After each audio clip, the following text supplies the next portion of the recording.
Scared to Death is explicit in every way. Please take care while listening.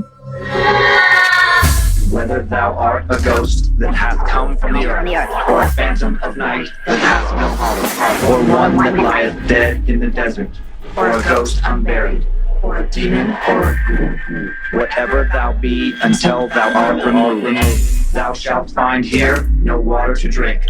Thou shalt not stretch forth thy hand to our own. Into our house enter thou not. Through our fence break through thou not.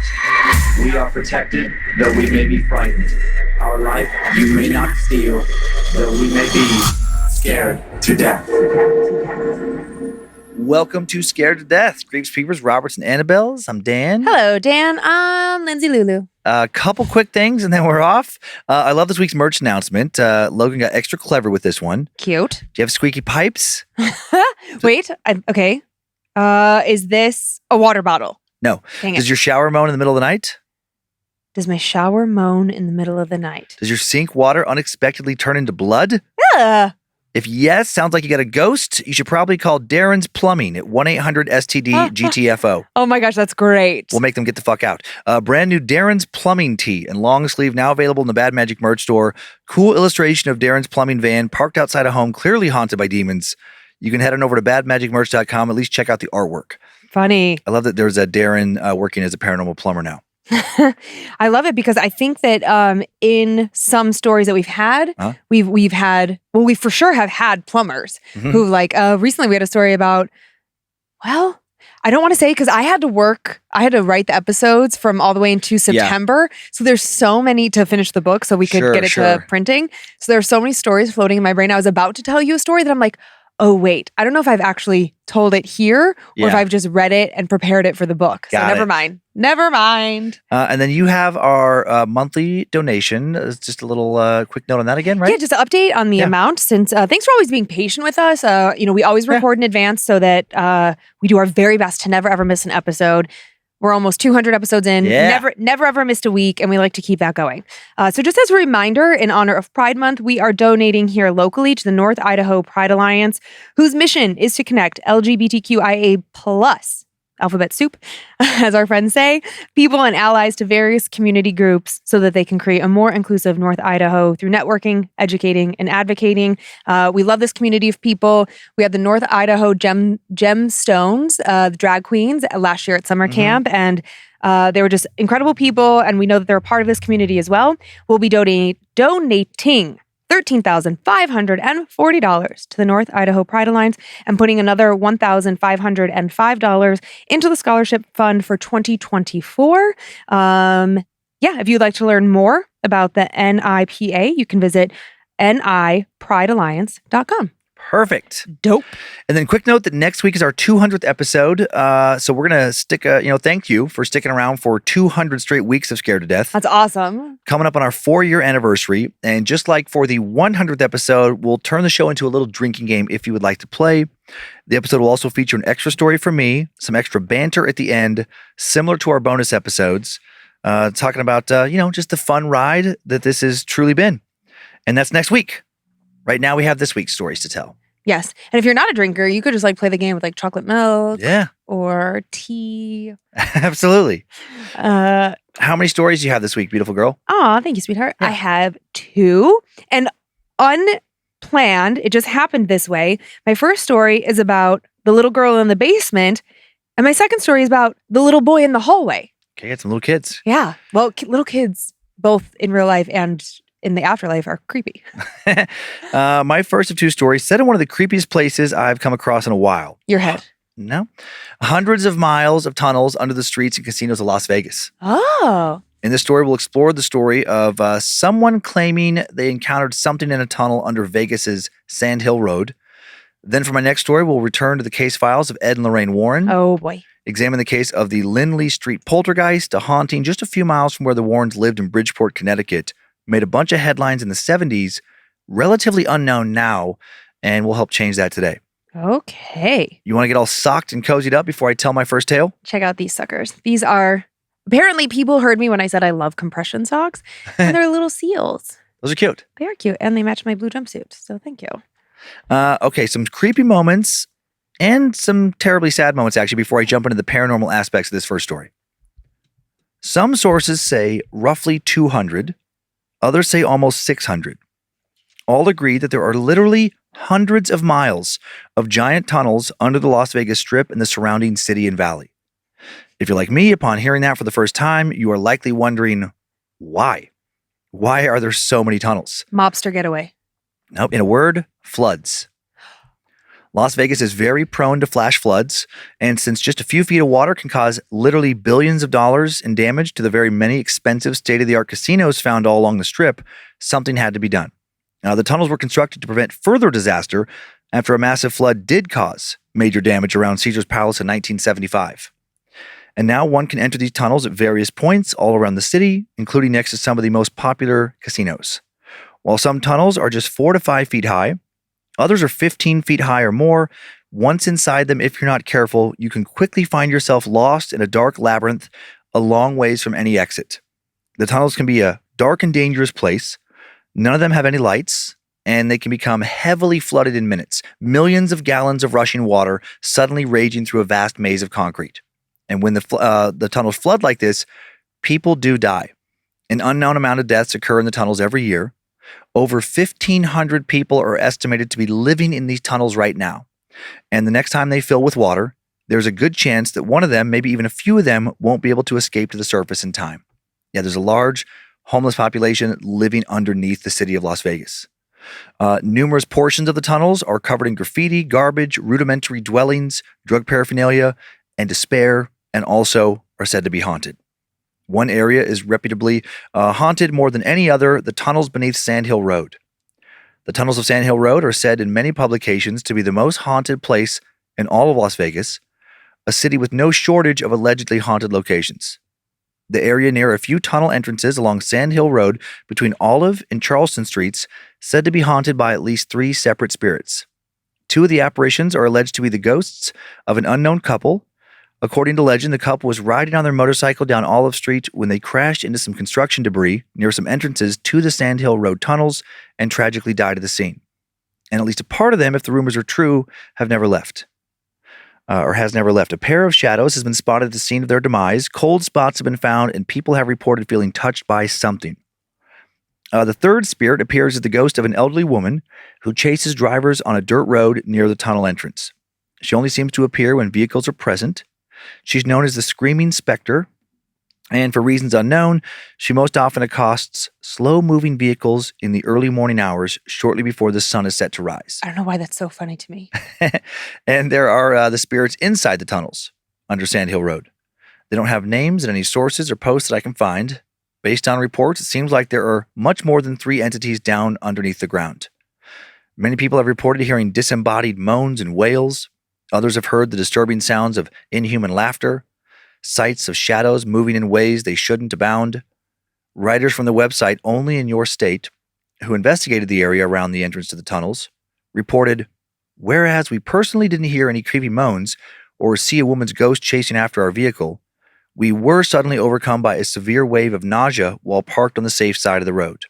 Once we left, we felt better, and several minutes later we returned where we were, and once again, we were overwhelmed by severe nausea. While reporting especially intense paranormal experiences here are rare, they do happen, as detailed by one unnamed individual's claims in an online forum. Time now for the tale of It Came from the Tunnel. I know that my story is going to sound unbelievable. All I can ask is that you keep an open mind as you read this. I was a sanitation worker for the city of Las Vegas. It wasn't my favorite job, but I needed the money after I got laid off due to budget cuts. Working for the city was, for me, always going to be a temporary thing, just until I found something better. The pay and the benefits were good, but the job duties were certainly not something I ever looked forward to when I began my shift. Some of my job responsibilities were cleaning up nasty stuff no one else wants to deal with. Rotten trash, human excrement, dead animals, and theoretically, assisting with cleanup related to dead bodies. I never had to do that myself, but I'd heard plenty of stories from some of the guys I worked with. With all that in mind, I wasn't too surprised when I got assigned to check out a foul odor coming from the tunnels at Sandhill Road. I remember being annoyed by the assignment. I knew if I didn't find a better job soon, I was likely to get up and close with rotting human remains get up and close with rotting human remains, but I really didn't want it to be that day. I was exhausted. I'd stayed up way too late the night before, binging a final season of a show, and I drank 2 energy drinks before 9 a.m. just to not feel like a zombie. As irritated as I was, off I went. It's not like I had much of a choice if I wanted to keep my job. Myself and my coworker for the day, a grumpy older guy I'll call Alan, hopped into a city truck and headed out to the site. Alan drove. I stared out the window, trying not to fall asleep. In order to fight off all the drowsiness, I tried to make conversation with him. I asked him if he'd ever seen a dead body while he was working. He reluctantly told me that he had, an older woman who lived alone. And then he proceeded to share all the details of what he went through that day, and I mean all the details. I quickly regretted asking. The story he told was so sad, and honestly, truly disgusting in moments. By the time he was done, the environment in the truck had turned awkward and depressing. But I guess it helped pass the time. Before I knew it, we'd arrived. We didn't find anything dead when we slowly cruised around the area near the tunnel entrance, and we couldn't see anything in the immediate vicinity. And that was very unfortunate, because even from the truck, we could smell something rotten. It was soon obvious that whatever was causing that smell was definitely inside the tunnels. I unbuckled my seatbelt. Alan didn't move. I hesitated before I opened the door, shooting him a questioning look. "Go on," he told me, jerking his head towards the tunnels. "I'll be right here." It took everything in me not to roll my eyes. I should have expected that, since I was a new guy. I grabbed the key to unlock the gate, a flashlight, and stepped outside. As I walked closer to the entrance to several tunnels, the smell of something foul in the air got worse and worse, amplified by the summer heat. I guessed that it was coming from the middle tunnel. Bringing my shirt up over my nose, I clicked on the flashlight and tried to see inside.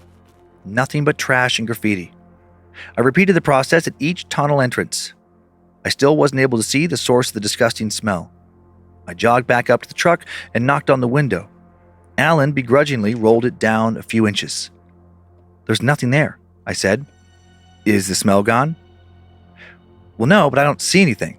What should we do?" He gave me a classic, "Are you serious?" look. "Is there some kind of camera we can send down there, or..." He took a slightly irritated breath before answering and told me I would just have to crawl into the tunnel and see what I could find. I was hating my life by this point and missing the old job that I used to complain about. If only these tunnels were bigger like so many others, but I'd have to almost crawl into this one. It couldn't be more than 4 feet high. I hyped myself up as I stood in front of the tunnel, covering my nose with my shirt again. I repeated the directions in my head: crawl through the tunnel, find the source of the smell, and then get the hell out. I tried to convince myself that I was making a bigger deal out of it than I was. It's not like I'm claustrophobic. And the tunnels weren't that small. But there was just something about the thought of entering those tunnels that gave me the creeps. Still, I reasoned that since these tunnels weren't as big, they also weren't as livable as some of the others. I reminded myself that there shouldn't be anything inside besides trash and whatever small, dead animal I had to drag out. An animal much smaller than a person. I equipped myself with a headlamp, thick gloves, and some safety goggles. Crouching down, I first stuck my head inside the middle tunnel, and the smell made me gag. "Get in, get out," I told myself. Faster the better. I started moving forward, an awkward bent-over shovel mixed with a crawl. Shuffle. I could still see a tiny bit of light from the outside, but I was also getting very creeped out. It was so dark. So dark that without my headlamp, I wouldn't really be able to see much of anything around me. Sunlight dies fast in these tunnels. It's like it doesn't reach more than a foot inside of them. Almost as if there's some invisible and unnatural barrier separating the light from the dark. Right as I was thinking about all this, as I started to daydream about how terrible it would be for my headlamp to go out, I got lucky.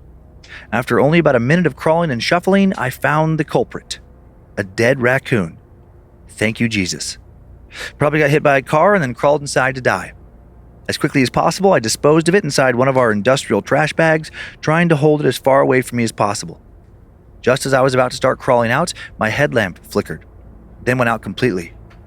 I smacked it with the palm of my hand, hoping to somehow get the batteries to start working again, and at that exact moment, I swore I felt someone's fingertips brush my outstretched arm. I jerked back, dropping the bag with the dead raccoon and nearly falling over. My headlamp flipped back on. "Weird," I muttered out loud. The sensation was so strange. The pressure was stronger than the brush of a feather or the feeling of a bug landing on your skin. but it was still soft, like someone had gently tapped 4 fingers against my arm.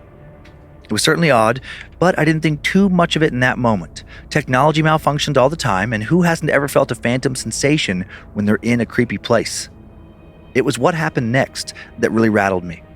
I was shuffling towards the entrance as fast as I could, dead raccoon back in hand, when my headlamp flickered out again. I was almost out at this point, but daylight was still just beyond my reach. This time I felt something brush against my back, and I felt the sensation of someone whispering in my ear. I heard something, but couldn't quite make out the words. A violent shudder rolled through me, and I turned around to try and see what was going on, but was met with complete darkness. Deciding I wasn't staying in there a second longer, I shuffled out as fast as I could and ran to the truck, not caring if I looked like an idiot. After that, I disposed of that dead raccoon and got on with my day, or at least tried to. The rest of my shift, I couldn't stop thinking about what happened. I kept trying to analyze it and come up with some sort of reasonable explanation. The more I rolled around in my mind, the more I felt an intense need to go back to the tunnel and take another look. Try and find something that would explain what had happened to me. Something that would give me a sigh of relief, maybe even a chuckle. Then I could laugh on the drive home about how ridiculous I'd been, thinking I'd been touched by some, creature? Ghost? That evening, after grabbing a speedy dinner and changing out of my work clothes, I headed back. I wouldn't be able to get inside the tunnel again without the key, but I could at least drive by and check things out, calm my nerves, and convince myself that it was just a regular concrete tunnel, like all the others in the city. And there was nothing creepy living in it. I went out just as the sun was setting. It was about a 20-minute drive from my apartment, so it was dark by the time I got there. Not pitch black, but the sun had fully set. I slowly pulled up to the entrance to the tunnels, parking near a streetlight for some small sense of comfort. I approached the gate, wrapping my hands around the bars and pressing my face against the metal. I knew it was pointless, but I looked into the tunnel where I'd found the raccoon and tried to see into the darkness. I shone the flashlight I brought inside, but the beam wasn't powerful enough to light things up nearly as much as I'd hoped. I wondered if there could really be someone living in there, but I quickly dismissed that as impossible. If they were close enough to touch me, I would have heard them approaching, and those tunnels weren't tall enough for someone to live in anyway. I convinced myself as best I could that it was all in my head, maybe a cold chill or goosebumps, and walked back to my car. I got in, picked a playlist for the drive home, and buckled up. I looked into my driver's side mirror to make sure the street was clear and must have jumped an inch off my seat. Just for a second, I saw something a short distance behind my car. It looked like the figure of a woman barely visible at the edge of the streetlight's glow. It scared me enough to look away, afraid that she, would notice me looking at her and, I don't know, come for me? But when I looked back, there was nothing there. No one anywhere near where it had been. I told myself I hadn't seen anything. It was probably the shadow of the light pole. But why wasn't it still in the same place if that was true? I sighed, tried to calm myself down, put the car in drive, and started to drive away. And then my eyes flicked up to the rear view mirror again. There it was. No, there she was. This time, right behind my car, almost pressed against the back windshield, a shadow in the definite outline of a woman. I slammed on the brakes and turned around to see her more clearly for myself. But she was gone. I need to get the hell out of here, I remember saying out loud. After whipping my head around and trying to figure out where she went, I eased off the brake and pulled onto the street, only to slam on the brakes again when the shadowy figure appeared right in front of my car. She had literally materialized in front of me in an instant. That's the only way I can describe it. One moment she wasn't there, and the next moment she was. This time the figure stayed for just a moment longer, long enough for me to take a good look at her. I think she looked at me too. This shadow woman didn't have any visible features beyond her long hair and womanly shape. No face, nothing. No eyes, but I swear it felt like she was looking at me. I blinked hard, squeezing my eyes tight and shaking my head. When I opened them again, the street was empty. I didn't stay any longer to find out what would happen next. I sped back towards my apartment.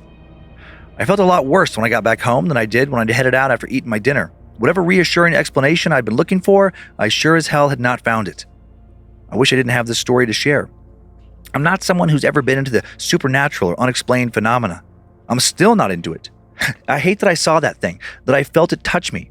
I hadn't come looking for it. I was just doing my job, a job I didn't even want to do.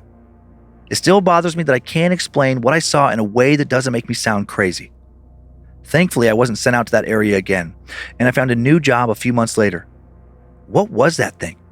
Could I have just imagined all of that? I'm pretty sure it was real, especially since I saw it 3 times. I felt like it was almost following me in a way. I know I was tired that day, but I wasn't so sleep deprived that I would have hallucinated all of that. I read some stuff online about a dead couple and an old woman that supposedly appear near the tunnels. Maybe one of the ghosts of these dead women appeared outside my car, or maybe something else that lived in that tunnel, something that maybe still lives there. Thoughts? Yee.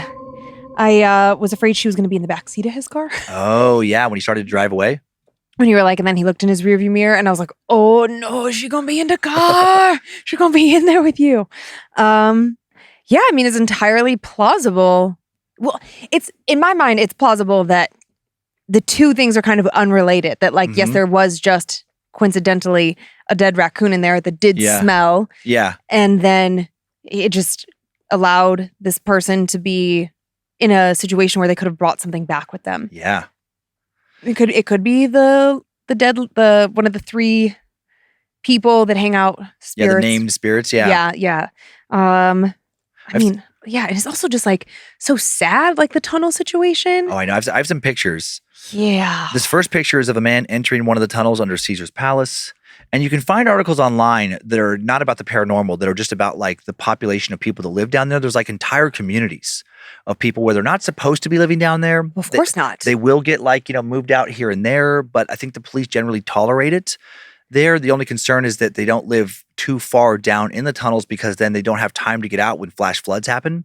So, okay, I need to talk about the flash flood for a second. Yeah. So how do these flash floods happen? Because I feel like in my mind, I'm like, am I just fucking stupid? Because Las Vegas is a massive desert. And that's why it's like, I remember like, I lived in Las Vegas for a couple of years and then a summer in Arizona where there was flash floods too. I remember my dad warning me about this creek bed behind this house they were renting. Yeah. And it was interesting because it was totally bone dry. Yeah. But what happens is because it's the desert and it's dry so much, the ground gets so hard. Yeah. And then these areas, when you have these big thunderstorms and you get a lot of rain over, let's say, like 12 hours or 18 hours. Yeah. Well, the rain doesn't just go into the ground, doesn't get absorbed. Because it's like too hard to absorb it, if you will. And there's little mountains outside Las Vegas. Las Vegas is in a big bowl. Yeah. And so what happens is all that water picks up a lot of speed. It's just basically on concrete. It's just running down, and then it goes into gullies. The gullies go into bigger ravines. That stuff comes rushing down. So it'll be like a dry bed that'll have nothing one day might have 6 feet of water in it the next, and then the day after that, gone again. That's crazy. And so what happens is like that water would just pool before they made these tunnels in Las Vegas and would flood like downtown, the strip and stuff, wouldn't flood it for long, but long enough to do a lot of damage. Yeah. So they made this, crazy tunnel system I think the water ends up in Lake Mead now eventually to divert it there, which is great unless you're in these tunnels. And if you're in one of the big ones, like they said, there's different sizes. Yeah. It's because like the little ones will feed into a little bit bigger ones. Those will feed into even bigger ones. Yeah. And so if you're in one of the main ones, when a true flash flood hits, it's like a river all of a sudden in there underground. Sweeps you away. So powerful that if you were down there, no chance you're going to survive. No chance, because you can't. It's not like you can like casually swim out of it to a ladder and pull yourself off. I'm imagining that there's ladders in and out of these tunnels. It's going to push you to some grate or something where the water could pass through, but you can't. Oh God, and you're just like smashed up against it. Yep, or it's just going to, push you, by the time you would reach the surface, it's been too long and you can't in that tunnel necessarily stay up on top. It's so turbulent. It's a great recipe to drown quickly. Golly. I know I did make this note of just like, well, before I say this note, as you were talking about like, and this like flooding underneath these like elaborate casinos, like, oh, what a bad idea to build giant expensive buildings in the middle of a desert. In a bowl in the desert. Idiots. And then like, although I will say I just recently was reading an article about how Las Vegas, actually you would think it is like such a waster of water, but they've been really trying to get so much smarter. I don't know if the residents there would say the same thing. Yeah, and it's like, they even said that like by shutting down the water features at like the Bellagio or the canal in the Venetian, it's like that wasn't the problem. And it was a really fascinating article with different people's perspectives, like somebody who moved there to be a Elvis impersonator. Funny. Somebody who and was basically like, yeah, you live in a desert. This is, what it comes with. Yeah. But then like some other jackass that moved there from the Midwest who was like, I'm going to have a lawn. Lawns are the American dream. It's like, then maybe you don't live in a desert. And the golf courses. Yeah, so it was really interesting, though. They are really trying to get so smart, and they've really done some fascinating things. I can't speak intelligently on it, but they've done some really incredible things to help eliminate the water problem. But anyways. I have more pictures, too, just so you know. Okay, great. Let's see more pictures. Okay. Yeah, 4 more, just so you know. So this next one is spooky shot of 2 men in the tunnel somewhere underneath the strip. So how do you get into them exactly? Well, there's some areas where you can just walk on in. There's no like covers on all of the entrances. So it's like I'll show a picture here in a little bit of the entrance to the Sandhill Road tunnels. Okay, great, because I'm so confused. There's a grate on that. But on this one, it's just like, okay, like think about in LA, since you lived there for such a long time, and you'd see like the LA River. Yeah. And it would go under the freeway. It's just a big open, where the water can flow. Yeah. It's the same thing. There's just like, you would just see like, look down, essentially like a big concrete ditch. Not all of it's underground. The tunnel would like surface where you just see like a... But a tunnel, I think of being enclosed. Having like a top and a bottom. Think about a train tunnel. Think about a train tunnel like where like, it flat goes through a on the mountain. bottom. Yeah. And then like where the track is. And then it's arched on the top. Think more of that than like a pipe. Yeah, I was thinking like underground pipe. Yeah, not pipe. I was thinking Teenage Mutant Ninja Turtle type tunnel. No, this can be like rectangular in shape. Some of them, yeah, yeah. Well, the shape doesn't matter so much as I was just imagining that if they're underneath the city, that it's like you have to go down a ladder to get down, and then you're like enclosed in this thing. I wasn't thinking about it having an open top. Yeah, there's just some areas where it's where the water, like I don't know. I don't want to take like yeah, exactly. Yeah. Okay. And this next one, entrance to the tunnels on Sandhill Road. Got it. So you can see like the visual there of like, it's like, yeah, so it is enclosed. Yeah. Yeah. I'm trying to think of like what it's called on the side of the road, like right next to the sidewalk in some areas where like, just a little culvert or I don't know. I don't have all my tunnel and ditch terminology loaded up and ready to go, but I can picture all this stuff. And then this next one, a close up of the tunnels of these, by Sandhill Road. Ooh, looks like there's something in there.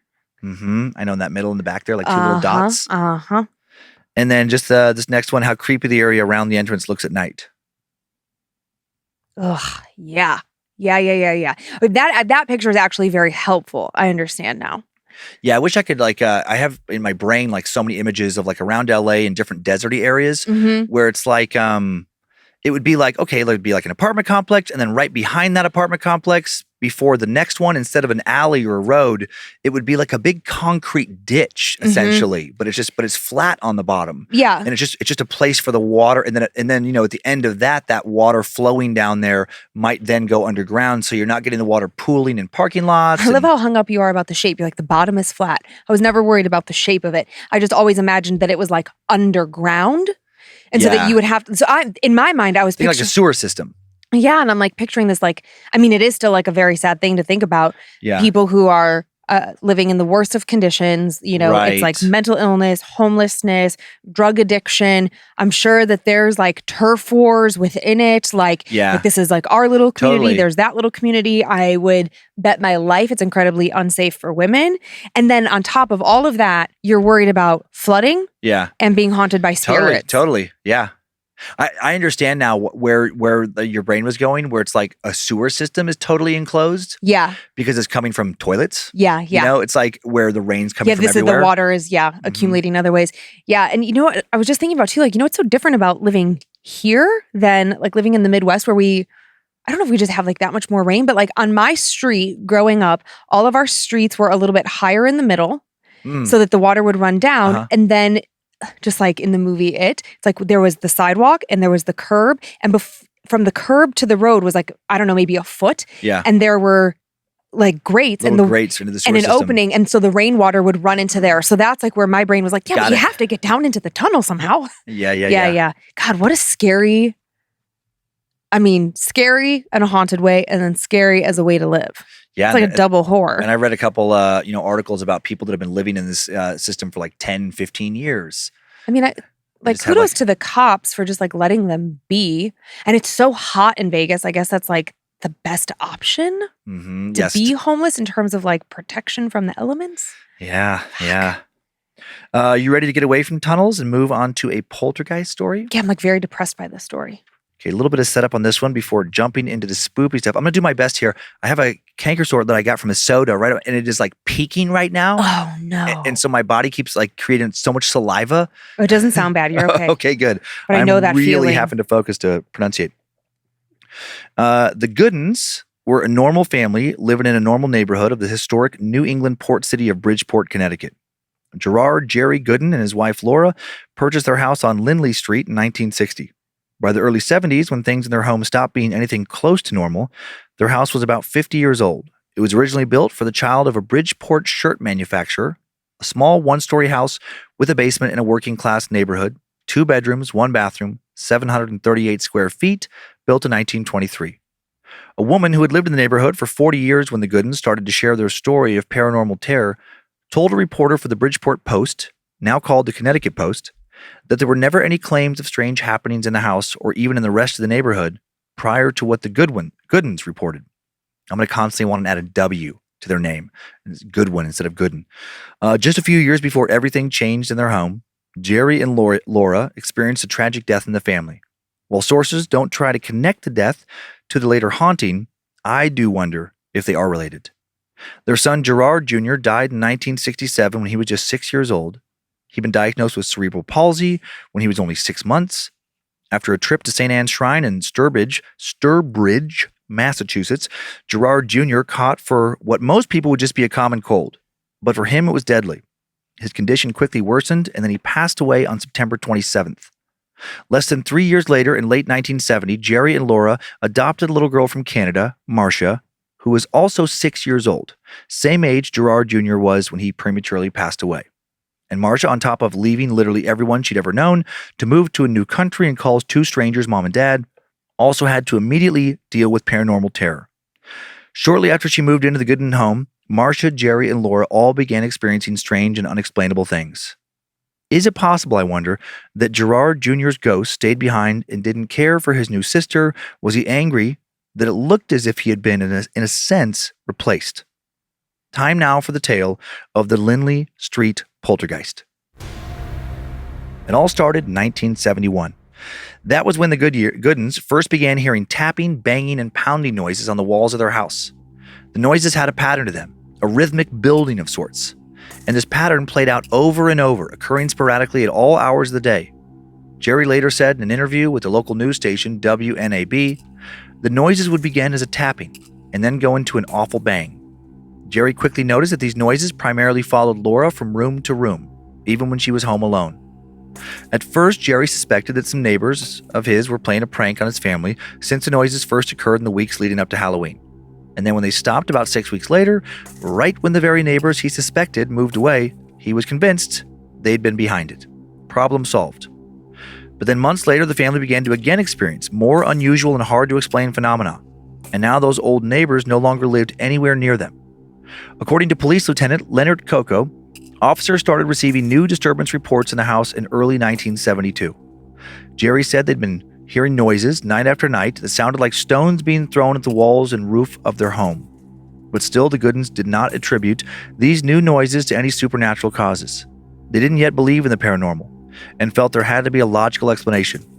They suspected that someone new was now harassing them.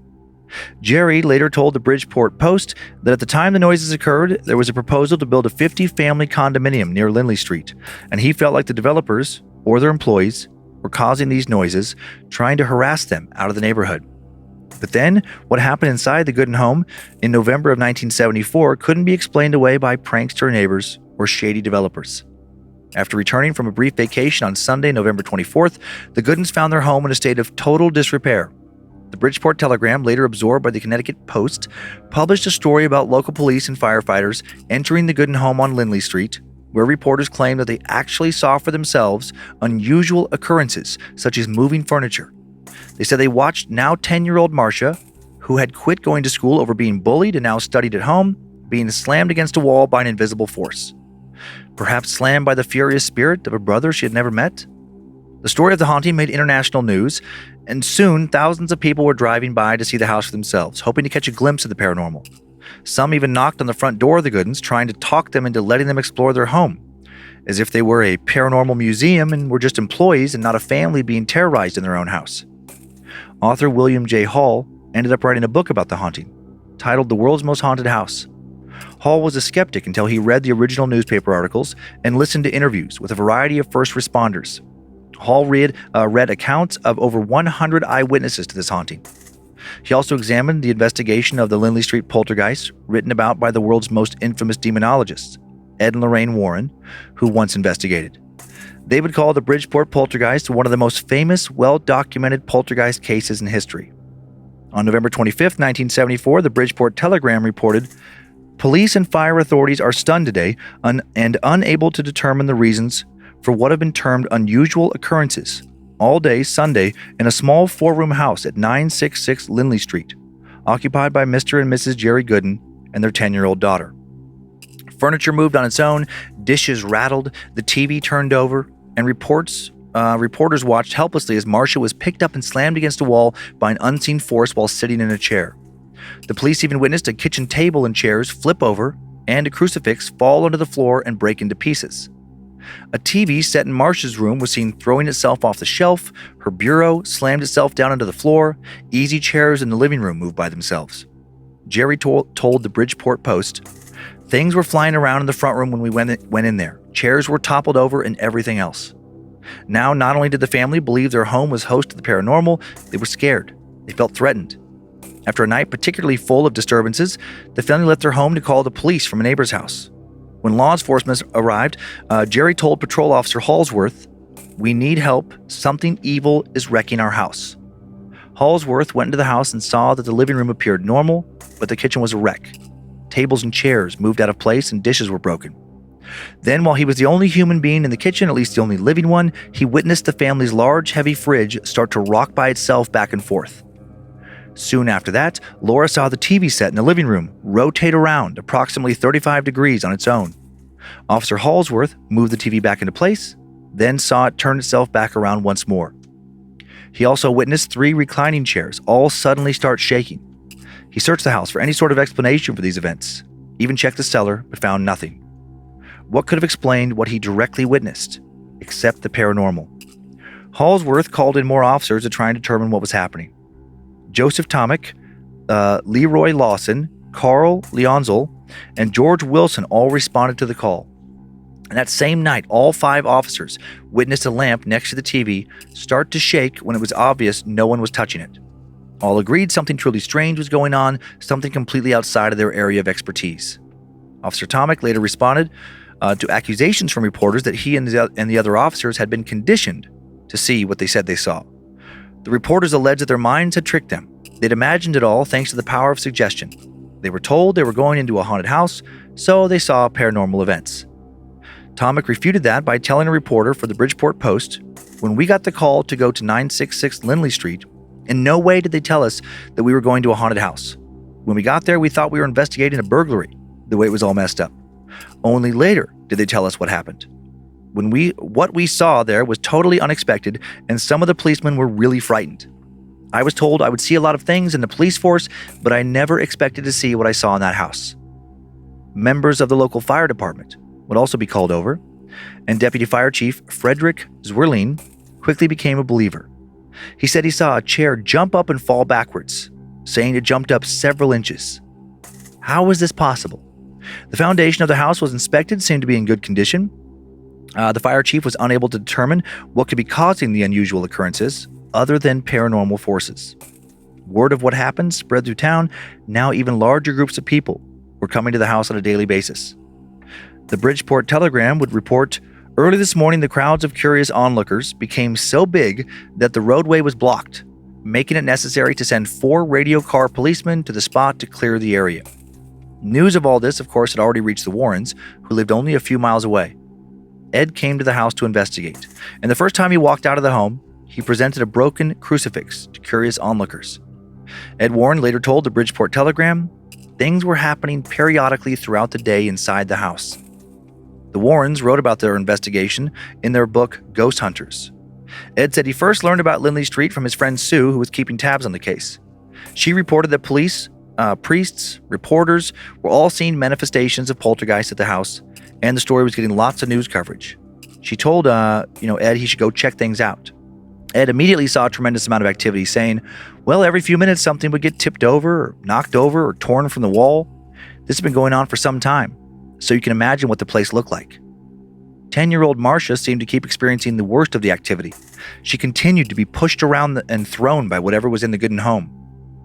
WNAR reporter Tim Quinn said he witnessed the girl being slammed into a wall, quote, like someone had a rope on her and pulled her into the wall. Not the first outside the family eyewitness to watch Marcia being roughed up by something no one could see. A theology student named Paul came to pray with the family. The Goodens were making efforts to get permission to have exorcism rites performed by the Catholic Church. Ed Warren urged the church to act as well, telling the Bridgeport Telegraph, we have a malevolent force here, a demon of some sort. Bishop Walter W. Curtis was told about the activity at the house and referred the matter to Reverend Edward Doyle of St. Patrick's Church, and Father Doyle performed a standard blessing. While in the home, he didn't see anything unusual, but soon after he left, the paranormal activity resumed. Like we've seen so many other times here with poltergeist activity, the entity oppressing the Gooden home seemed intelligent, knowing when to terrorize the family and when not to. Jerry Gooden tried to explain the presence he'd been sensing for years now in his house, saying there's a heavy feeling, a pressure like needles all over me. He added that he also sometimes smelled sulfur or ozone before objects moved on their own, and that the temperature in the room often dropped to go along with these events. The Warrens came to believe that the family was experiencing demonic oppression. Ed said the Goodens were chosen by a cunning, malevolent force because they were religious people. But then towards the end of 1974, the paranormal events inside the home began to fade. But right when the Goodens began to hope it was maybe all going to be over and like a bad dream, they could put it behind them, whatever was still inside their home made its presence known again. Laura Gooden called the police on December 11th at 9 a.m. and reported that more happenings were occurring. She'd watched a stereo set, sewing machine, and TV all be tipped over and a bureau move away from the wall. The air felt cold and electrically charged while this happened, and once more she didn't feel safe in her home. At her and Jerry's urging 4 days later, on December 18, 1974, Boyce Beatty, chairman of the Central Connecticut chapter of the Spiritual Frontiers Fellowship, a group that explored new frontiers of knowledge, started an investigation of this haunting, and his study would last several weeks. During that time, Beatty and his team conducted psychological testing on Jerry and Laura, including personality tests, an anxiety scale, an interpersonal checklist, and a psi attitude questionnaire. The researchers created criteria for what they considered genuine phenomena. As written by author William Hall, the events had to occur in the full view of witnesses, with other possible causes eliminated. Boyce Beatty's preliminary evaluation was published later in Hall's book, and Beatty wrote, we noted a pattern of events occurring at those times when there was a psychological change introduced into the home, especially by people arriving or leaving a room of the house. Our preliminary analysis shows that the vast majority of the events occurred while both Miss Gooden and the child were in the house. The data does indicate that the focus of the poltergeist activity is the child, but it seems to indicate also that the mother appears to be involved also, perhaps as a secondary poltergeist agent, or as one whose presence supplies the requisite conditions for triggering paranormal psychokinetic activity. And it calls to mind one of the witnesses' description of the events. The mother and daughter are like a stone and a piece of flint. From the investigation and analysis of the data to date, it seems quite obvious that this is a genuine poltergeist case and that genuine psychokinetic effects have occurred. Following the conclusion of the investigation, still unable to get the Catholic Church to authorize an official exorcism of the house, in January of 1975, the Goodens put their home up for sale. George Brown, owner of the firm that listed the house, said they received calls from several interested persons and that Jerry and Laura were ready to move away from Bridgeport, but none of the offers were for a price that would allow them to move into a new home. By 1976, when they realized they weren't going to be able to sell the home for what they wanted or needed, the Goodens repainted and removed some identifiable swan planters they kept out front to at least make it harder for ghost hunters and other paranormal enthusiasts to keep finding their home. And they suddenly stopped giving interviews. If they couldn't get the help they needed, at least they could withdraw and reduce the amount of onlookers that made them feel like they were animals on display in a zoo. They unlisted their telephone number and tried to return to a normal life. Marcia even went back to school. At school, she wouldn't talk about what did or did not happen, what might still be happening. The Goodins were done talking. William Hall wrote that almost a decade later, around 1983, one of Marcia's former classmates saw her working as a cashier at a convenience store. She'd be around 19 at this point. When her classmate brought up the Lindley Street house, Marcia immediately seemed terrified, said, "I don't know what you're talking about," and made it clear through her body language and demeanor that the subject was closed. While Marcia moved out immediately after graduating from high school, Jerry and Laura would continue living in that house on Lindley Street for the rest of their lives. On June 11th, 1993, Laura Goodin died in a car crash at the age of 68. Jerry died of natural causes September 24th, 1997, at the age of 78. Curiously, neither of their obituaries mention their adopted daughter, Marcia. A Christmas card might explain why.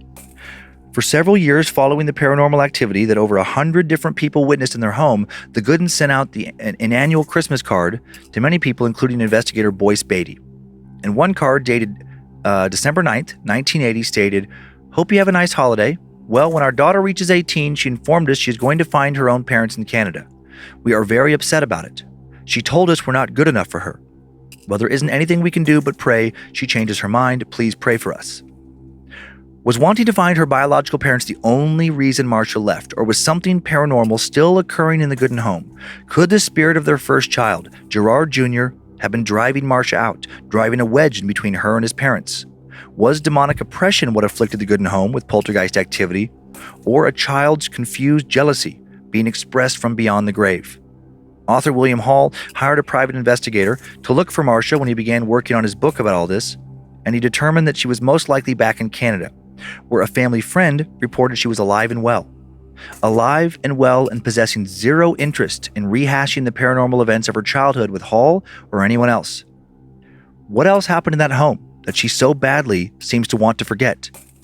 Even if she does decide to talk someday, will we really understand what truly went on in her childhood home, or will we just have to keep doing what we do with almost all of these stories here? Just keep wondering, continuing to ponder the many great paranormal mysteries of the universe. I mean, I bet she's just mad at them for not moving. Maybe. Like, how could you not be? I understand, like, the financial constraints that they had, but also throughout that story, what we hear is that Marcia is consistently the one that is receiving the brunt of it. Mm-hmm. As a parent, it's your job to protect your child. Mm-hmm. And it sounds like she didn't want to be adopted in the first place. I don't know what the circumstances I know. I wonder about that too. So it's like, who knows what presented this family with the opportunity to adopt Marcia, but she was probably just counting down the days between, like, I just want to go back to my family. I just want to go back to Canada, on top of, I'm living in who knows also, like, was she always living in the shadow of their deceased child? Yeah. Not even in a paranormal sense. Right. Just, like, you just can't live up to the expectation of what they would have wanted for their biological child. And there were some additional details that I didn't include in the story to add to the tension. Yeah. She was, and I'm blanking on what it's called now without having it written down. I think it's First Nations, but it's like Canada's term for indigenous people that, were in Canada when the, colonizers came over. Yeah. Well, Marcia was indigenous. Uh-huh. And that when she moved over to Connecticut, not only was she leaving a new country, it sounded like she had grown up on a, whatever Canada calls a reservation. Okay. And she was heavily bullied at school as well. So there was like a lot of shit going on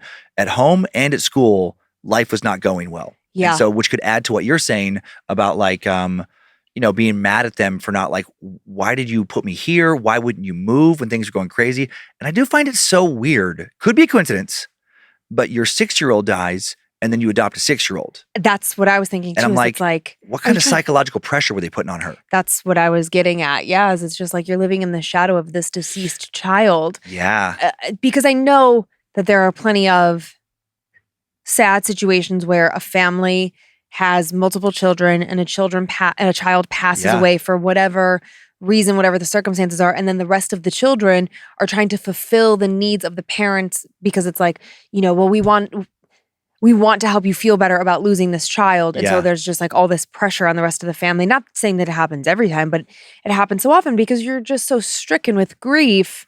You can't even oftentimes see what you're doing that's so damaging to everyone else. Yeah. Yeah. Yeah. And then, like, if she's adopted by white parents and she's not she's not white, and there could have just been what so effort many. did they make to understand her culturally? You know, Yeah, and also what adoption agency did they go through, or was this more of like an orphanage situation? I have so many questions, but this poor girl, no matter what, is taken from all that she knows in terms of her ethnicity and her her cultural beliefs, and then moved to this other place. It just doesn't sound like she ever wanted to be there. Then she's bullied in both the living world and the paranormal world. And then it doesn't sound like anyone's doing anything to protect her. Yeah. Poltergeist stories especially fascinate me. Yeah, me too. Because they almost always involve children. I know. And there's a reason why, right? Well, they speculated that there's a reason that there's some kind of turmoil, and it's generally like prepubescent, but like close to puberty, pubescent, or post-pubescent, but there's a little range there.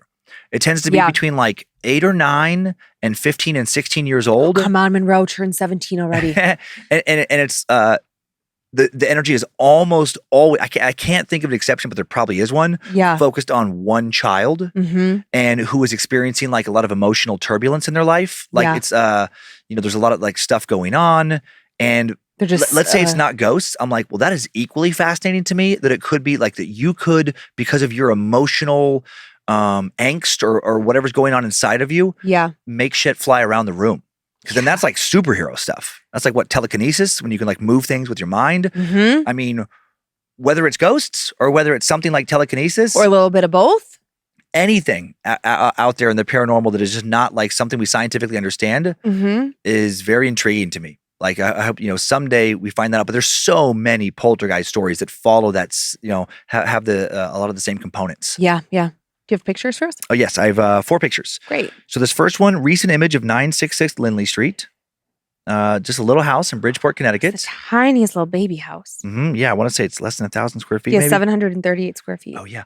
And then this is how the home looked during the alleged haunting in the mid-'70s. So you can see the little swan thing on the porch. Oh, yeah. I don't know if it's 738 square feet. I just know it was 700 and something. Okay, yeah. And then this next one, terribly grainy photo. But this is an old newspaper photo of a large crowd gathered in front of the supposedly haunted home. I mean, you can see how many people are out there. Yeah. Interestingly, you can't really find photos of I can't find any photos of the good ones. So it seems like they managed to keep, photos Not of themselves. the good ones. What is it? The good Goodens. I know. Goodens. I've never heard Gooden. I've heard Goodwin a million times, or Godwin. Oh, yeah. So my brain is yeah. And that's for sure their name. That's not a cover name or something to hide their identity. It was the name written in by the Warrens, and also written in Hall's book and stuff. So I think it's their name.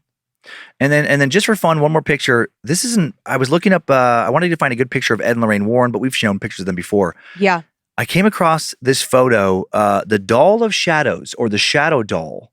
What the fuck is that? No shit. Oh my God. It's in Ed and Lorraine's, now closed, their museum, the Warrens Museum. It's this supposedly haunted doll. How fucking creepy is this? I'm not looking at it. That thing is terrifying. That doll is supposedly capable of visiting you in your dreams to haunt you. I bet it is. And possessing the ability to scare you so badly in your sleep it can stop your heart. Oh, isn't there the Doll of Shadows. There's is it Korean or I know Thai? what you're thinking of. No, it's not. It's oh my God. Okay. Oh, Sivu was the guy. No, Sivu was a guy I worked with. Hmong. There was an entity in the Hmong community. I was kind of close. That would kill people. I mean, I think they were worried would kill people in their sleep. And did it kill mostly men? I can't remember that detail. Man. Ay. But that doll was terrifying. I know. I want to tell a story about that doll for next week's 200th episode. Oh. So a little teaser. Or maybe hold on to it for summer camp. Maybe. Because that thing is fucking creepy. Oh my God. Yeah. Okay. Listen, I know some of you might be at summer camp. Some of you might not be. But wouldn't this be really fun to do? You do a story about something really creepy like that. And in the why are you smashing Layla in that book? Oh yeah. I need to get something else to have my bookmarker. I keep forgetting to get a big bookmarker in here. Anyway. We have huge bookmarks in our store. I just don't think of it. But to have a story about a doll, and then we could just have Logan make a replicate of that doll. Hide it around camp. That's great. Yeah, that'd be so fun. Well, you heard it here. So if you come to camp and you find a creepy doll, it may or may not be from us. We don't know. Well, I also have little kid stories too. You have the boy and girl. Boy and girl, yeah. Thematic. Are you done smashing Layla? I am. Be I'll nice squish to her. I'll squish her now. Be nice to her. All right. Well, so let's start first with the girl in the basement. Okay. I've always been immensely interested in the paranormal and the afterlife. I feel there is no greater question in a person's life than, do your memories and consciousness continue on after you've said goodbye to your physical vessel? When someone isn't fascinated by the paranormal or is uninterested in the what happens after we die question, I usually judge them as uninteresting and a boring idiot. Boom. Nailed it. With that said, here's my ghost story. In 2021, my wife and I, in 2021, my wife and I bought our first home in a small Wisconsin town where we fell in love with our dream house. An almost 120-year-old beautiful home with tall ceilings and beautiful original wood. As with any home that is that old, that has had prior families live in it for over a century, there's plenty of work to do to make it your own. Between dozens of gallons of paint and just as many bottles of wine, it did finally start to feel like the home was ours. Also, with any home that old, the question that to me seems valid is, are there any ghosts here? The answer to that question was quickly answered. The young spirit who also calls our home home has me concerned with what happened to her and curious as to why she remains. After a few weeks of living in our new home and taking care of various updates, my father and I had started the project of cutting, painting, and installing baseboards throughout the entire first floor and in various other parts of the house. Next to our kitchen is the mudroom and the side entrance to the house. I was carrying baseboards outside through the mudroom and into the kitchen to be cut. In between the mudroom and the kitchen is a door which leads to a staircase that goes into our basement. All the best ghost stories involve the basement, right? Well, as I was carrying a board between the mudroom and the kitchen, I glanced out of my peripheral vision towards the open basement door. In that glance, I saw at the bottom of the basement stairs a little girl with her back turned to me. As soon as I looked at her, she quickly darted around the corner. Before she was out of view, I noticed she had long blonde hair, was wearing a dress and a small white jacket. She appeared to be a similar age to my eldest daughter, who was at the time 6 years old. Not thinking at the time it was anything paranormal, I yelled, "Get out of the basement!" We had various tools down there, and she could get hurt if she wasn't careful. I paused to wait for her to come back upstairs. "What was that, Daddy?" I heard from the living room. Whoa. My daughter was in the living room watching TV. Obviously, that made what just happened stand out significantly. My father returned to the kitchen to continue our project. I told him what I had just seen. He's seen a decent amount of paranormal stuff in his life, so he was receptive. Well, it is an old house, but if there's something here, it doesn't feel negative to me. This being the first time anything had happened in our new home, I placed it in my mental Rolodex and continued our baseboard project. 2 weeks later, I invited an old friend over for drinks to catch up. He was a local, and us being new to the area, it was exciting to have his wife and 2 of his children over as guests. The first child was a girl in her teens, and the second a young boy about 6 or 7. As our kids played together, his wife and mine sat in our living room chatting while he and I were in the kitchen sneaking too much wine and laughing about old stories. Nothing of note seemed to happen this day from my perspective, but in the next few days, I would come to find out that my perspective was very different from that of my wife and daughters. A few days after the visit, I was on our porch chatting with my wife when she started telling me about weird things she'd noticed happening in our house. She told me that one night, while she was sleeping, she'd heard a little girl's voice say, "Mommy," outside our bedroom door very late at night. When she woke up and went to check on our eldest daughter to see what she needed, she found her fast asleep. Obviously, that was very interesting to me based on what I had seen at the bottom of the stairs. I asked if anything else had happened. She paused, and then her eyes lit up. "Actually, did I tell you about the little girl our daughter was looking for when your friends were here?" "No," I said. And then she shared this story. The weekend that my friend and his family had come over, our daughter came to her and asked, Mommy, where did the little girl go?" My wife was more interested in conversation and wine with her new friend, so she brushed off the question and casually said, "I don't know, why don't you go look for her?" and went back to having her own fun. A few moments later, our daughter was back with a more concerned look on her face. "Mommy, I can't find her anywhere," our daughter said. The wives exchanged glances. "Do you know where your little girl is?" "Our daughter can't find her anywhere," my wife asked of her new friend. "Oh, we didn't bring our youngest daughter with us today." she said. My wife turned back to our daughter. Where did you see her last? She was in my room. She didn't say anything. She just looked at my toys and looked at me, and then she left. Our daughter replied. My wife asked, what did she look like? She was little, like me. She had hair blonde like mine and was wearing a white jacket. My mind was blown. The only person I shared my little girl in the white jacket story with was my father. I then told my wife what I had seen a few weeks ago, and like all you podcasters love to say, full body chills. Wow. Interesting, huh? Yeah, really. Like with all the different witnesses, with his wife, himself, his daughter, and father-in-law. Well, no, his father. Well, I guess his father didn't see it. Yeah. But he knew about it. Right. But how? Like, okay, just think about it from this. And the father-in-law didn't see it. The father-in-law was just open to the paranormal. Again, not the father-in-law. Oh, father. Okay. Yeah. The father. Yeah, his dad. Yeah. Yeah. Okay, but like, just think about this. Imagine our kids are back in their younger days, and our friends Brooke and Steve come over, and they have 2 kids. And we think that they have brought both of their children with them. Right. And Monroe's like, where did Paige go? Yeah. And Paige was never there. I know. That is fucking creepy. That is full body chills. We don't say that on this show, but I know that's a popular podcast. It is a popular podcast and a good phrase. We should incorporate that because that is full body chills. It is full body chills, but it's also their thing. So like, let's not be thieves. Oh, wait. What podcast is it associated with a certain podcast? It's literally a podcast. Oh, the podcast is called Full Body Chills? It's a great podcast. Oh, I wasn't thinking. I think it's a thing though that a lot of different podcasts. It is, but it is also a podcast. I'm with you now. I doubt they coined it though. I bet they. I think they did. No, I think they trademarked it. you can't say it now. We have to add up all the money we owe them for saying it over and over. Oh, so we just bleep it over and over again. Yeah. Oh my god, that'd actually be a funny social media clip. Like full. But yeah, that's crazy, huh? Mm-hmm. Yeah. Like so many witnesses. One feels very real. Yeah. But they don't seem scared. Mm-mm. You know, just like, I did love the dad's reaction. He's like, well, it's an old house. Yeah. But doesn't feel bad. Doesn't feel negative, yeah. Yeah. I thought that they had a fairly calm approach to it. Okay, you want to hear about the little boy? I do. You doing okay over there? Yeah, good. Okay. I thought I saw you futzing around with I was something. just a little fuzzy. Oh, okay. Just making sure you weren't pushing ghosts away or anything. Like, come back later, ghost.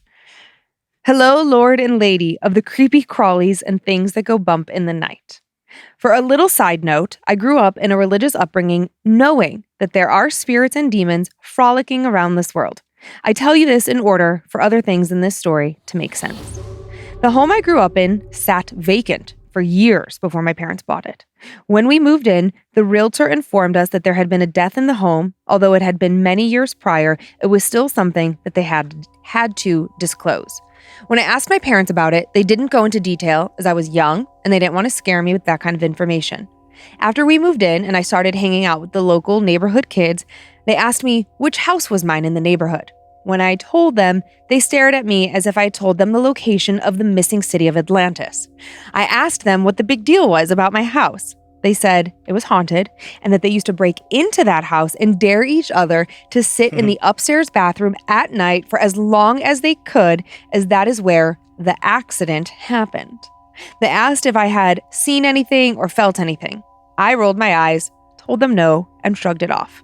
They told me that I was very brave and very cool for living there. Like I had a choice. I was 10.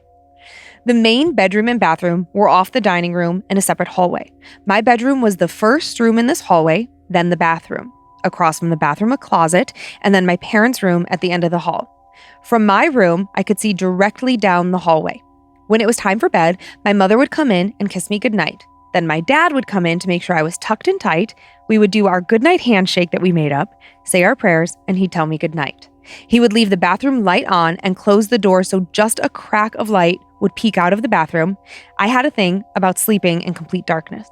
I watched him walk into his room and close the door, leaving it open just a crack, my version of a safety blanket. I fell asleep moments later listening to my parents' muffled footsteps across the floor. Hours must have passed when I was awoken by the sound of a door creaking on its old hinges. Assuming it was one of my parents that had woken up to use the restroom in the night, I opened one eye and kept the other closed, so if they were to look in on me, it would look like I was still sleeping. The bathroom door closed, and a moment later, the light came back into the hallway. However, this time, the bathroom door wasn't cracked. It was wide open, allowing all of the light to beam directly into my room, right into my face. I waited a few seconds to see if either of my parents was going to close the door. What was taking them so long to do it? I didn't want to get up and do it. I was really comfortable in bed. I opened both eyes, raised my head from the pillow to see which parent had forgotten to close the door, and asked them ever so sweetly to close the door to just a crack. However, to my surprise, neither parent was there and their bedroom door was still closed. I didn't think anything of it, figured I just missed them. I waited a second before I pulled the sheets back to get up. And that's when I saw him. A little boy coming out of the shadows from the opposite end of the hallway and walking towards the bathroom. I laid ever so slowly back down, put my head on the pillow, again closing just one eye, keeping the other open. He continued down the hallway and stopped in front of my bedroom door. I watched him stand there and stare at me. He hesitated at the door, as if he was contemplating whether or not to come in. I could see him clearly, short, shaggy hair, and sad eyes. It looked like his hair was wet and dripping onto his naked shoulders. I couldn't see his whole body, but the light from the bathroom magnified his shoulder, and I am sure he was wet. I watched him for a few more moments and started to become disturbed by his presence. I closed my eyes, tucked my head, and hoping he would go away, and that maybe I was just dreaming. I laid there waiting for him to go away. Even though my head was tucked and all I could see was my blanket, I could still sense he was there. I finally fell asleep, and when I woke the next morning, rolling over, I faced my bedroom door again and remembered all too clearly the little boy who had stood in the doorway the night before. I shook my head to clear the image.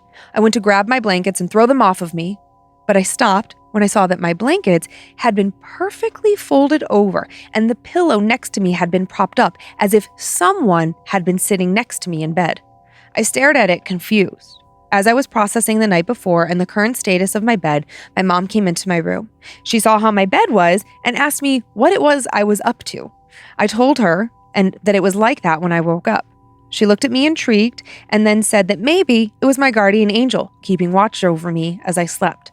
I told her that would be better than what I had seen the night before. When she asked what I meant, I proceeded to tell her about the little boy. She pondered what I said and then said a prayer over me. My mom had discussed with my dad what I shared, and before that bedtime that night, they went through the upstairs and blessed each room, put prayer oil above each doorframe, and burned sage throughout the bedrooms. I never saw him after that, however. On occasion, I would hear the door creak open, but no one would be there. Many years later, when I was a teenager, I moved down into the bedroom in our basement after my brother moved out. By this point, I had forgotten about the little boy and the blankets being turned down. I was asleep peacefully, mind you, when I was woken up by a slowly increasing pressure on my foot. Usually I'm a pretty hard sleeper, but if I feel something touching me, I wake up rather easily, and this would be one of those times. The pressure on my foot was pinching, but not painful, but just like when someone grabs your toes and squeezes. I moved my foot and dozed back to sleep. A few seconds later, I felt the squeeze again.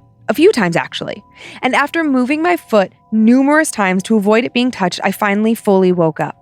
I rolled over onto my back and stared at the ceiling. I enjoyed my sleep and hated being woken up if I didn't need to be. Still do, actually. Pulling my leg up so my foot was no longer at the end of the bed, I looked down towards the footboard to see what was causing this squeeze, thinking maybe my foot was caught in the blankets or in between the mattress and the footboard. I am tall, and beds with footboards resulted in a problem with my feet. But to my surprise, a little boy stood at the end of my bed, his hands resting on the footboard, a grin on his face. My eyes grew wide as we stared at each other. He reached down to my foot to squeeze it again, and I shook my head. His grin died, and his face went sad. He reached for me again, and not knowing exactly why, I spoke to him. "Hey, what are you doing down there, little man?" He stopped reaching for me and smiled again. His hands rested on the footboard, and he stared at me. I looked at him and smiled, only caring that I got to go back to sleep. I was a teenager, and sleeping is what I did. I looked at him, and he smiled, and I said, "It's bedtime now, not playtime. It's okay. You're safe here. Now go to sleep." He smiled, lifted his hands from the footboard, took a few steps back, and he continued smiling at me as he completely disappeared. I looked at the spot where he had been and smiled and said, "You're welcome," rolled over and went back to sleep. When I woke up the next morning, I told my parents about my little guest. Forgot about that, my dad said. "What was that whole story about that kid anyway? I know there was a death, but what happened to him?" I asked. "Oh yeah, the family that lived in the house years before we bought it had 2 sons. one about 5 or 6 and the other 13. The older brother was in charge of watching his younger brother as the parents went out for the evening. While giving him a bath, the phone rang and he went to answer it. While he was away, the younger brother was left playing in the tub. Apparently, he slipped and fell, cracking his head on the tub, knocked himself out, and slid under the water. The older brother, being of the slower mind, had finished with the phone call but had become distracted by something and didn't return to his brother right away. By the time he got back to the bathroom, the younger brother had drowned. Oof. Damn, that all makes sense though. Why is that? Well, when we first moved in, the kids in the neighborhood told me that they used to dare each other to hang out in the bathroom to see who was the tougher or braver kid. Seriously? My mom asked. Yep, and that's where I first saw him, was in front of my door, and he looked wet. Yeah, saw him in the hallway once as well, my dad said. That's why we blessed the house. He didn't need to be here anymore. Guess he's lost, or he didn't want to leave the house completely, but I think he's gone now. I told him it was okay to go and to go to sleep. My parents nodded in agreement, and that was the last I ever did see of the little boy. I have had my encounters with other bumps in the night, but the boy was finally at rest. As a side note, I don't think my brother ever did see the boy. He never mentioned it when we talked about it years later. My mom has told me that my father and I have the discernment or prolific ability to feel evil or to see other things. She never saw him, but never doubted for a second when I told her about him. Keep doing what you're doing and always keep it wild, cool, and interesting. Your caught up and forever listener, Maggie. Thanks, Maggie. Yee, that's a good one. I know, sad. I know it is sad. You know, like I was thinking about that combination where if this family has, had 2 sons. Oh my God. And then what a double whammy where not only have you lost one of your children, but then the other child is like, you can't help but have emotional reactions to that and be mad at them in a sense and just carry, like, they're a reminder of like, you were supposed to be watching him. I know that's not healthy probably, but it's like, but we're only human. Yeah. And it's like, just to have those occasional thoughts of like, if you just would have fucking paid more attention, he'd still be with us. And then like that kid probably is painfully aware of that. Yeah. And has their own guilt. I mean, that would just gut a family. Yeah. The amount of therapy, individual and family therapy. Yes. I know. I just which didn't used to really be a thing. Yeah, yeah. Commonly. Like who knows when that happened? Because they said that the house sat vacant for many years before this family bought it. So it's like, yeah, that family, you got to get out of town because you're forever that family now. Forever that family, and kids are cruel, like so cruel in ways that they don't know they're cruel. Yep. And I can just imagine the 13-year-old going back to school and somebody wanting to be a mofo and just calling him a child killer, a brother killer. Like, kids say awful things. Yeah. I know. It's when tragedies like that strike families, I have a particular amount of empathy and sadness for them because I just can't imagine. I just read this news article about this family up in Priest Lake this past weekend. I don't know the circumstances, but the cops were called for a tragedy at a property. Dad was driving a car, and the report is that a 1.5-year-old is deceased now. Like, I don't know if the kid just like ran in front of the car. Like, do you know? But you just think about all these moments that, make life so heavy, and just the amount of resilience of the human spirit is really a beautiful thing. But like also, it is so important.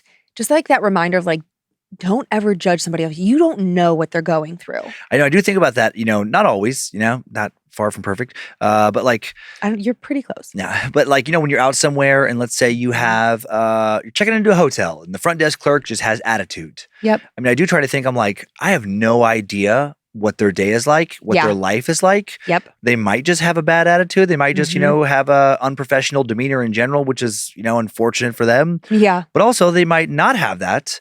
And they might have found out that morning that their brother died or something just absolutely terrible happened. Yeah. Because it happens every day. Yep. It happens every single day. There is, as much as there is good and beauty in the world, there are many, many terrible, difficult, sad moments. Yeah. And we're all living in it all the time. Yep. Yep. Totally. I know. But I think it's great that Maggie told this little kid, like, he was trying to kind of play with her. Mm-hmm. She's like, okay, buddy, enough, time to go. Yep, exactly. And they never saw him again. So like maybe, the silver lining is that he got to move on. Maybe he was there looking for his family the whole time. They packed it up, they left. He was smiling. His spirit was stuck there. Mm-hmm. I know. Hearing Maggie, now I have Rod Stewart, Maggie stuck in my head. Oh, What a great song. Great song. I've had Rod Stewart's If You Want My Body and you think I'm sexy. Come on, baby, let me know. It was on the plane. I know. I'm like, we heard that somewhere recently, and I have not been able to clear it out of my brain. Mm-hmm. Do you want to go first? Yeah, I'll go first again. Okay, go. I would like to thank the following Annabelles for supporting our show, which we appreciate so much on Patreon. Michael Whitmer, Amanda Butts, Audi Laranaga. Good job. Carlos Delgado. Hilarious. There was a Major League Baseball player with the exact same name that was a monster. He was so good. It's probably him. Eric Micheletti. He said he loves our show. Micheletti. Eric Micheletti. Dagnam Mong. William Paulson. Do you not get it? I just stared at first. Dagnam Mong? No, I don't get it. Magnum Dong. Oh, they just changed the letters around. Magnum Dong. Oh, if they switched the M and the D, Magnum Dong. I stared at it for so long. I was like, that's gosh, I wonder where this person's from. Like, and then I'm like, you idiot. I know I just had the Hmong community in my head. I'm like, oh, they're probably from like Laos or somewhere over Dagnam Mong. Watch, we're wrong. They are from Laos. I know, and they're like, hey, fuck you. Yeah. It's like, listen, people in America have this terrible joke about Magnum Dong. Magnum Dong. Haha. Aren't you Haven't heard that a million times. William Paulson, a little baddie, and Kendra, and one more, River Day. River Day. River Day sounds like maybe I'm just thinking River Phoenix, but it sounds like an actor or a band member, like River Day, very artistic name. I just finished watching Daisy Jones and the Six, which you'll have no interest in watching. It's definitely like a female-centric show, but it was based on a book, and my friend was the costume designer on it, so I've been like dying to watch it. And you said that, and I immediately thought of like a Stevie Nicks kind of vibe, Fleetwood Mac, River Day. Yeah. Okay, well, I'd like to thank the following Annabelles also for supporting us on Patreon and letting us do what we do. Rachel Wooder, Rachel Fugate, Casey Witten. Oh, boy. Amaizu? Amaizu. Amaizu. Danielle Metcalf, Derek Miranda, Chris O'Donnell, Nina DeMaria, McKenna Coppinger, and Matt Pollock. I really want to say Pollock. Wasn't Chris O'Donnell an actor? An actor who played Robin in Batman and Robin? Yeah, and him and the baseball player really love this show. Yeah, I love it. We have one of the greatest Toronto Blue Jays to ever play the game, and great actor, and a good actor. Fans of the show, big supporters of the show. Thank you guys so much. Like, wow, how lucky are we? If you guys want to send us like any swag from like your projects or anything, or you'd like to promote us on your social media to really like help us like grow and develop the show, like we're no objections. I'm in my head right now because I'm trying to think if Carlos Delgado played mostly for the Toronto Blue Jays or the New York Mets. Oh boy, well you'll figure it out. I know. I'm positive that every single person listening to this is either screaming one or the other. Is very into Carlos Delgado, and has an opinion one way or the other. I'm sure they do. And now for some spoopy shout outs. To Andrew from Bean, happy 8th anniversary. I love you. Thanks for being my rock, my light, and keeping me grounded. To Crystal from Crystal, happy birthday to me. Also, Brianna, thank you for showing me Scared to Death. To Priscilla from John, happy birthday and happy anniversary. Apparently, I don't know how calendars work. He's very late. To Caden from Joe, happy birthday. Can't wait for more spoopy adventures together. I love you lots. I love every couple has like their own secret little language. It's so cute to me. To the main man from Little Bug, thank you for being my best friend and now my fiance. I love you the mostest. This couple has a really cute story that I won't share because it's very personal, but I loved the email that was sent to us and just want to say I'm super proud of what you've done with your life. It was That's awesome. Really, really cool. Very moving email. And big thanks to Carlos Delgado for just really kicking out a lot of great stats in the late 80s and early 90s and making cool baseball cards. Do you guys know that Dan actually doesn't really care about sports that much, but he loves numbers and just reads sports stats every morning to just, help him feel like calm and just like ease his brain into the day? It's not weird at all. Do you know that Nikola Jokic has been a triple-double machine in the NBA playoffs this year? What team do they play for? He play for? Denver Nuggets. Do you want to tell any other like fun sports stats? Shohei Ohtani having a really good year as a pitcher and position player. He's probably going to be the first guy in Major League history to get over 250 strikeouts. Wow. And over 35 home runs in the same season. Who does he play for? Los Angeles Angels. Oh, that's not my team. That's really cool because aren't pitchers usually terrible hitters? Don't they normally not hit? Yeah, no, this situation hasn't happened like this really since, really never. But like Babe Ruth early on did that for a while. Babe Ruth started as a pitcher. He did? Yep. He was a pitcher for the Boston I Red don't know Sox. a lot about sports, guys. And then he transitioned to the New York Yankees. But obviously he's, like one of the best baseball players of all time. Sure, like huge power hitter, home run record, all this stuff, for years. And he was a really good pitcher actually before that. But he was never as good as a pitcher as Shohei Ohtani is now. And Ohtani is, it's hard to compare different eras. Yeah. But maybe not quite the power hitter, but also maybe even a better power hitter than Babe Ruth was. It's just hard. I mean, he doesn't have the stats that Babe Ruth did, but it's such a different era. It's really hard to compare. Well, and also can he, how long has he been playing? Could he eventually have the stats that Babe Ruth had? If Career he plays... stats? Probably not because of COVID, because of some injuries early on. Oh. Pitchers get injured way more now than they used to just because they throw so much harder. Tommy John surgery, which is, I think Shohei had already. Tommy John surgery? Mm-hmm. It's like is that a rotator cuff thing? No, it's a tendon. I believe, I'm just pulling this from memory. I believe it's a tendon in the elbow that gets fucked up. You're Tommy John. Yeah, I don't know. I don't even remember where the name comes from. He should probably have some PRP. It'll probably help a lot. Yeah, I bet he's doing all this stuff. I bet he's doing it. Yeah. Wait, who's right now he's very healthy though. Who is it? Cy Young? Cy Young is who the Cy Young Award is named after. He was a pitcher way back in the beginning of the 1900s. But even still, this new guy, what was his name again? Shohei Ohtani. Shohei? Mm-hmm. Ohtani. Where's he from? Japan. Yeah. No, it's so hard to compare guys now. Pitchers in the early... You guys can sign off if you don't care about sports. Pitchers in the early 1900s are going to have records. They're going to last forever because they don't pitch nearly the same amount of innings now. They don't pitch complete games the way they used to just because they throw so much harder now than they used to that they wear their bodies out faster. Mm. And so, guys like Walter Johnson and Cy Young and all these, olden days pitchers. Yeah. I mean, they could pitch, 350, 400 innings in a season potentially. They would just pitch and pitch and pitch and pitch 3-4 day rotations, sometimes. That's never going to happen again. Because now we know more about the body and we don't want to wear it down as much? No, because we push training further and because people have studied, all the exact right physics that go into pitching. They're maximizing their bodies in a different way and actually breaking down their bodies faster than ever before. Even though they pitch less, people go into retirement now from a lot of, major sports, professional sports, more beat up than people did 50 years ago. Damn. Because everybody is, throwing faster, running faster, hitting harder. People are just maxing the body out like never before. Okay, one last baseball question, then we can close out the show. Okay, you said they're pitching faster. So what is an average, let's say fastball look like now? What's that speed versus what was an average fastball speed a long time ago? Do you have any idea? We don't know because they didn't have the radar gun. Oh. So they couldn't measure it back then. So it's all speculation. But the fastest pitch ever thrown was Aroldis Chapman. He's a closer. He was for the Reds and then the Yankees. I think he's with the Yankees right now. It's not weird that he knows all this. 105. I want to say it's definitely 105 miles per. I think it's 105.4 miles per hour. And then and there's a guy for the Twins right now. I can't remember his name. How to say his name because I haven't heard it. I've just read it and it's kind of tricky. But he can throw over 104 miles per hour. So 105.5 is the number to beat. Nolan Ryan, they think, when they didn't use the radar gun as much, might have thrown even faster than that. What about Randy Johnson? Randy Johnson would throw over 100, 103, 104. He was a phenom.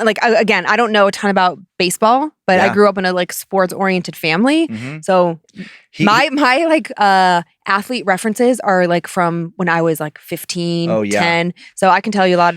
He's unique, so tall, and actually what the advantage he had, just a random thing, and then I can stop. Yeah, no, it's fine. Is Randy Johnson was, I believe he's 6'7", 6'8", somewhere in there. Really tall. And when you're talking about the mound being, I think it's 60-some feet away from home plate.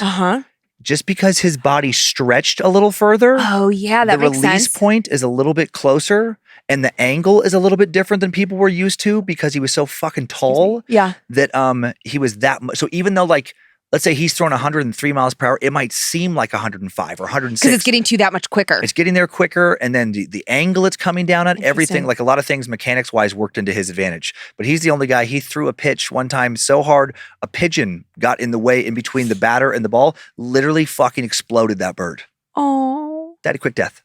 He's a big-time photographer right now, too. He is? Randy Johnson is a photographer? Yeah, he's a sports photographer and wildlife. Yeah, it's his next famous career. That's awesome. Cool. Well, he can, I can provide some of the sports stats, and Tyler can provide photography stats, which is his passion. All day long. Oh my gosh. I love it. I would contest that I think that one of the best jobs in baseball, if you're going to be a player, is to just be an outfielder.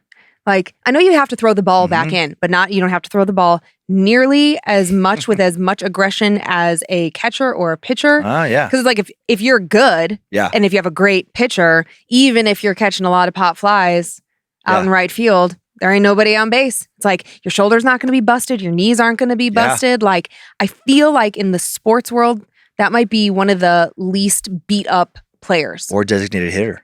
Designated Don't hitter. even play the field. Don't even have to pitch. Kicker, if we're talking football. Yeah. Yep. But like golf, like I don't think people ever really stop to think about like golf fucks your body up. Yeah. Big time. After all that, I'm not even going to read our long thank you. We love you guys. Sorry about our sports. We're just going to say, enjoy your nightmares, creeps, and peepers. See you next week for episode 200 and hope you were scared to death. If you like that, join the Patreon. This is bonus episodes. Bye, guys. If spirits threaten me in this place, fight water by water and fire by fire. Banish their souls into nothingness and remove their powers until the last trace.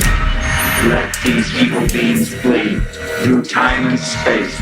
Evil may pass through, but have no home here within, scared to death.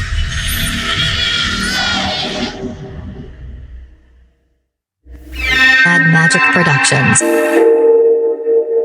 If you want my body and you think I'm sexy, come on, baby, let me know. It was on the plane. I know. I'm like, we heard that somewhere recently, and I have not been able to clear it out of my brain.